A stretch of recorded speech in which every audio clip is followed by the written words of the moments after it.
Hi friends, டிஃப்ரெண்ட்டான சூப்பர்பான butter masala dosa எப்படி செய்கிறது அப்படின்னு இந்த வீடியோவில் பார்க்கலாம். மிக்ஸி ஜாரில் 10 சிகப்பு மிளகாய், கொஞ்சமாக கல் உப்பு சேர்த்து கிரைண்ட் பண்ணிக்கணும். இது கூட ரஃப்பாக நறுக்கின ஒரு பெரிய வெங்காயம், கொஞ்சமாக தண்ணி சேர்த்து அரைச்சி எடுத்துக்கணும். இது கூட 1/4 ஸ்பூன் சோம்பு சேர்த்து அரைச்சா இன்னும் சூப்பராக இருக்கும். இது அப்படியே இருக்கட்டும். பேனில் 1 ஸ்பூன் பட்டர் சேர்த்து, பட்டர் மெல்ட் ஆன பிறகு நறுக்கின வெண்டைக்காய், பீன்ஸ், கேரட் சேர்த்து கொஞ்சமாக உப்பும் சேர்த்து கலர் மாறாத அளவுக்கு லைட்டாக ஃப்ரை பண்ணிக்கணும்.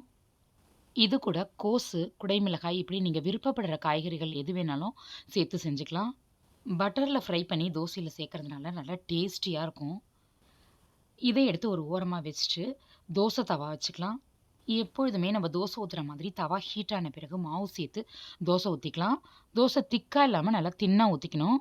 தோசை வேக ஆரம்பித்த பிறகு லைட்டாக இந்த மாதிரி தேய்ச்சி விட்டோம் அப்படின்னா நல்லா கிறிஸ்பாக கிடைக்கும் தோசை. நம்ம அரைச்சி வச்சுருக்க மசாலாவை தோசை மேலே ஸ்ப்ரெட் பண்ணிக்கலாம்.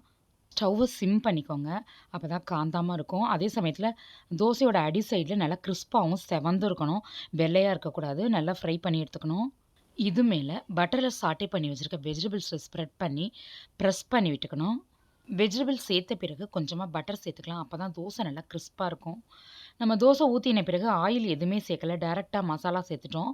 சப்போஸ் உங்களுக்கு பட்டர் வேண்டாம் அப்படின்னு நினச்சிங்கன்னா நீங்கள் பட்டரை ஸ்கிப் பண்ணிவிட்டு அதுக்கு பதிலாக தோசை ஊற்றின உடனே ஆயில் சேர்த்து நல்லா கிறிஸ்பாக ஆன பிறகு மசாலா சேர்த்துக்கோங்க. அதுக்கு மேலே வெஜிடபிள்ஸ் சேர்த்துக்கோங்க. மசாலா, பட்டர், வெஜ்ஜீஸ் எல்லாம் சேர்ந்து செமையாக இருக்கும். இது மாதிரி நீங்கள் செஞ்சதில்லை அப்படின்னா கண்டிப்பாக ஒரு முறை செஞ்சு பாருங்கள், செம்ம டேஸ்ட்டாக இருக்கும். இது மாதிரி டிஃப்ரெண்ட்டான ரெசிபீஸ் உங்களுக்கு வேணும் அப்படின்னா சேனலை சப்ஸ்கிரைப் பண்ணிக்கோங்க. இந்த வீடியோ உங்களுக்கு பிடிச்சிருந்தா லைக் பண்ணி ஷேர் பண்ணுங்கள். இந்த வீடியோவுக்கு கீழே உங்களுடைய கருத்துக்களை பதிவிட மறந்துடாதீங்க. வணக்கம்.